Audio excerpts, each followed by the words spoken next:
Hi friends, good morning. ನಾನು ಬೆಳಗ್ಗೆನೇ ನಾನು ಇದು ಮಾಡ್ತಾಯಿದ್ದೆ, ಹೊಟ್ಟೆ ಮೆಣಸಿನ್ಕಾಯಿ ಮತ್ತು ಹೀರೆಕಾಯಿದು ಪಕೋಡ ಮಾಡ್ತಾಯಿದ್ದೆ. ಮೆಣಸಿನ್ಕಾಯಿ ಮಾಡೋಣ ಅಂತ. ಇದು ಹೀರೆಕಾಯಿದು ಮತ್ತು ಹೊಟ್ಟೆ ಮೆಣಸಿನ್ಕಾಯಿದು ಮಾಡಿದ್ದೆ. ಟೀ ಜೊತೆಗೆ ತುಂಬ ಚೆನ್ನಾಗಿರುತ್ತೆ ಅಂತ. ಅದಾದಮೇಲೆ ನಾನು ಮತ್ತು ಬದನೆಕಾಯಿ ಮತ್ತು ಇದು ಹೊಟ್ಟೆ ಮೆಣಸಿನ್ಕಾಯಿ ಪಲ್ಯ ಮಾಡ್ತಾಯಿದ್ದೀನಿ. ಚಕ್ಕೆ, ಲವಂಗ, ಏಲಕ್ಕಿ ಮತ್ತು ಜಾಪತ್ರೆ, ಜೀರಿಗೆ, ಹುಣಸೆಹಣ್ಣು, ಬೆಳ್ಳುಳ್ಳಿ, ಆಮೇಲೆ ಕರಿಬೇವು ಇದೆಲ್ಲನೂ ಫ್ರೈ ಮಾಡ್ಕೊಳ್ಬೇಕು. ಡ್ರೈ ಫ್ರೈ ಅಂದರೆ ಶೇಂಗಾ ಮತ್ತು ಎಳ್ಳು, ಇದನ್ನು ಡ್ರೈ ಫ್ರೈ ಮಾಡ್ಕೊಂಡಿದ್ದೆ. ಕುಶುನಿ ಕಾಳು ಇದೆಲ್ಲ ಒಂದು ಸ್ವಲ್ಪ ಗೋಲ್ಡನ್ ಬಂದಮೇಲೆ ಅದೆಲ್ಲ ರುಬ್ಕೊಳ್ಬೇಕು. ಫಸ್ಟು ಎಣ್ಣೆ ಕಾದ್ಮೇಲೆ ಹೊಟ್ಟೆ ಮೆಣಸಿನ್ಕಾಯಿ ಮತ್ತು ಬದನೆಕಾಯಿ ಕೂಡ ಎರಡನ್ನೂ ಚೆನ್ನಾಗಿ ಫ್ರೈ ಆದಮೇಲೆ ಏನು ನಾವು ಮಸಾಲ ರುಬ್ಕೊಂಡಿರ್ತೀವಲ್ಲ ಅದು ಮತ್ತು ಶೇಂಗಾ ಮತ್ತು ಎಳ್ಳು ಅದನ್ನು ಹಾಕ್ಕೊಂಡು ಒಂದು ಸ್ವಲ್ಪ ಮಾಗಿಸ್ಕೊಂಡ್ರೆ ಪಲ್ಯ ತುಂಬ ಟೇಸ್ಟಿಯಾಗಿರುತ್ತೆ, ತುಂಬ ಚೆನ್ನಾಗಿರುತ್ತೆ. ಒಂದು ಸಲ ಟ್ರೈ ಮಾಡಿ. ನಾವೆಲ್ಲ ಕ್ಲೀನ್ ಮಾಡಿ ಊಟ ಮಾಡಿದ ಮೇಲೆ ಅಮ್ಮ ಮನೆಗೆ ಹೋಗಿದ್ವಿ. ಅಮ್ಮ ಮನೆಗೆ ಬಿರಿಯಾನಿ ಮತ್ತು ಕಬಾಬು, ಚಿಕನ್ ಕರಿ ಎಲ್ಲ ಮಾಡಿದ್ವಿ. ಅದು ಡೀಟೇಲಾಗಿ ನಾನು ವಿಡಿಯೋ ಮಾಡೋಕ್ಕಾಗಲಿಲ್ಲ. ಡೀಟೇಲಾಗಿ ತೋರಿಸಿದ್ದೀನಿ, ಬಟ್ ಲಾಸ್ಟಲ್ಲಿ ತೋರ್ಸೋಕ್ಕಾಗಲಿಲ್ಲ. ಇದು ಬಿರಿಯಾನಿಗೆ ನಾನು ಮಾಡ್ತಾಯಿದ್ದಿದ್ದು ಬೆಣ್ಣೆ ಹಾಕಿ. ತುಂಬ ಟೇಸ್ಟಿ ಬರುತ್ತೆ ಬಿರಿಯಾನಿ ಈ ಥರ ಮಾಡಿದರೆ, ತುಂಬ ಚೆನ್ನಾಗಿರುತ್ತೆ. ನಿಮ್ಮ ಮನೆಯಲ್ಲೂ ಒಂದು ಸಲ ಈ ಥರ ಟ್ರೈ ಮಾಡಿ. ಅದೆಲ್ಲ ಏನು ರುಬ್ಕೊಂಡಿದ್ನಲ್ಲ ಅದು ಹಾಕಿ ಬೆಣ್ಣೆ ಹಾಕಿ ಇದು ಮಾಡ್ತಾಯಿರೋದು. ತುಂಬ ಚೆನ್ನಾಗಿತ್ತು, ತುಂಬ ಟೇಸ್ಟ್ ಇತ್ತು. ನನ್ನ ಮಗ ಅಮ್ಮ ಮನೇಲಿ ಇದ್ನಲ್ಲ, ತುಂಬ ಎಂಜಾಯ್ ಮಾಡ್ತಾಯಿದ್ದ. ತುಂಬ ಖುಷಿಯಾಗಿತ್ತು ಅವನಿಗೆ. ಎಲ್ಲೆಲ್ಲೋ ಏನೇನೋ ಸಿಗ್ತಾಯಿದ್ವ ಅಮ್ಮ ಮನೆಯಲ್ಲಿ, ಹಂಗಾಗಿ ಅವೆಲ್ಲ ತಗೊಂಡೋಗಿ ಆಚೆ ಹಾಕೋದು ಆ ಥರ ಎಲ್ಲ ಮಾಡ್ತಾಯಿದ್ದ.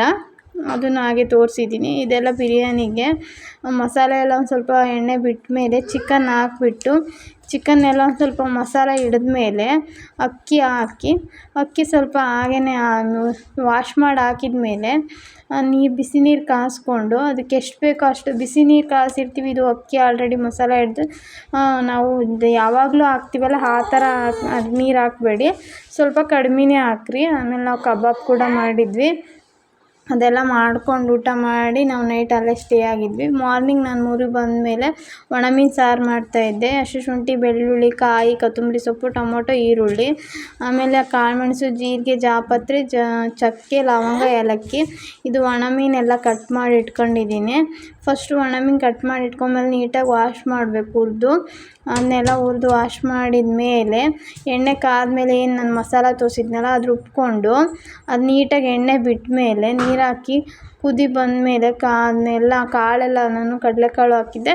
ಅದಾದಮೇಲೆ ನಾನು ಅದ್ರ ಜೊತೆಗೆ ಕ್ಯಾರೆಟ್ ಹಲ್ವನೂ ಮಾಡ್ತಾಯಿದ್ದೆ. ಇದು ಕ್ಯಾರೆಟ್ ಹಲ್ವಕ್ಕೆ ಹಾಲು, ಬೆಲ್ಲ ಮತ್ತು ಡ್ರೈ ಫ್ರೂಟ್ಸು, ತುಪ್ಪ ಮತ್ತು ಏಲಕ್ಕಿ ಪುಡಿ. ಫಸ್ಟ್ ಡ್ರೈ ಫ್ರೂಟ್ಸ್ ಎಲ್ಲ ನಾವು ಹುರ್ಕೊಂಡ್ಮೇಲೆ ಏಲಕ್ಕಿ ಪುಡಿ ಎಲ್ಲ ಒಂದು ಸ್ವಲ್ಪ ಬೆಲ್ಲ ಹಾಕಿ, ಹಾಲು ಹಾಕಿ ಸ್ವಲ್ಪ ಬೆಲ್ಲ ಎಲ್ಲ ಕರಗಿದ ಮೇಲೆ ನಾವು ಕ್ಯಾರೆಟ್ ಹಾಕಬೇಕು. ಅದೊಂದು ವಿಷಲ್ ಹಾಕ್ಸಿದ್ರೆ ಸಾಕು, ತುಂಬ ಟೇಸ್ಟಿಯಾಗಿರುತ್ತಲ್ವ. ಮತ್ತು ಒಣಮೀನು ಸಾರು ತುಂಬ ಚೆನ್ನಾಗಿತ್ತು. ಒಂದು ಸಲ ಟ್ರೈ ಮಾಡಿ, ತುಂಬ ಚೆನ್ನಾಗಿತ್ತು ಕಾಂಬಿನೇಷನ್ನು ಮುದ್ದೆ ಜೊತೆಗೆ. ನನಗಂತೂ ತುಂಬ ಇಷ್ಟ ಆಯಿತು. ಅದಾದಮೇಲೆ ಸ್ವೀಟ್ ತಂದಿದ್ದರು ನಮ್ಮ ಮನೆಯವರು ಮಕ್ಕಳಿಗೆ ಅಂತ, ಡ್ರೈ ಫ್ರೂಟ್ಸು. ತುಂಬ ಎಲ್ದಿ ಅಲ್ಲ ಮಕ್ಕಳಿಗೆ, ಏನೇನೋ ಕೊಡೋಕ್ಕಿಂತ ಎಲ್ದಿ ಫುಡ್ಸ್ ಕೊಡಬೇಕು. ನಾವು ಮಧ್ಯಾಹ್ನ ನನ್ನ ಹಸ್ಬೆಂಡ್ ಹಾಗೆ ಆಮ್ಲೆಟ್ ಹಾಕ್ತಾಯಿದ್ರು. ಆಮ್ಲೆಟ್ಟು ಮತ್ತು ಸಾಂಬಾರು ಜೊತೆಗೆ ಊಟ ಮಾಡೋಣ ಅಂತ ನಾನು ಬಿಸಿ ರೈಸ್ ಮಾಡ್ತಾಯಿದ್ದೆ.